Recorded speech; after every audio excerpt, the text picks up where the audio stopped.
কোনটা যে আমার আর কোনটা যে আমার না সেটা বুঝতে বুঝতেই তো জীবন পার হয়ে যায়। আমি আপনাকে বলেছিলাম না আপনার জন্য অপেক্ষা করব, আমি এখানে আপনার জন্য অপেক্ষা করছিলাম।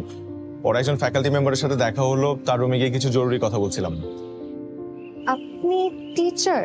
ভালো একজন মানুষ, আমার জন্য এত কষ্ট করলেন। আজকাল তো ফোন হারালে পাওয়া খুবই মুশকিল। আমি কি আপনার সাথে এক কাপ চা খেতে পারি?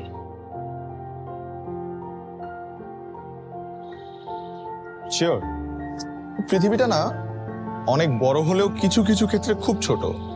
যেমন আপনার সাথে যদি আমার আবার কখনো দেখা হয়, চা না, আপনি আমাকে তেহারি খাওয়াবেন। তেহারি আমার খুব প্রিয়। তেহারি ব্যাপারটা না আমার কাছে প্রেমিকার সমার্থক শব্দের মতো লাগে। নীলা! আয়ান!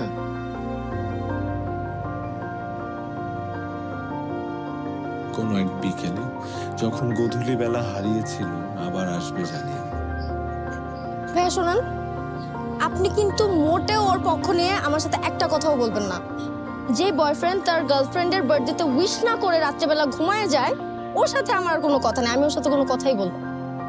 তোর এই কাজটা করা একদম ঠিক হয় না। তোর জায়গায় আমি থাকলে সারা রাত জেগেই থাকতাম।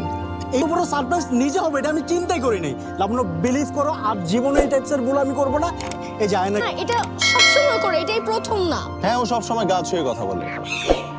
এটা না, তোকে ফোন দিছি, ফোন দিয়ে জিজ্ঞেস করতেছি বাবু আজকে কয় তারিখ, সে আমাকে উত্তর দিচ্ছে আজকে 18 তারিখ, রোজ শুক্রবার। অথচ ওই দিনটা যে আমাদের জন্য একটা স্পেশাল ডে ছিল, সে ওটা দিব্যি ভুলে গেছে।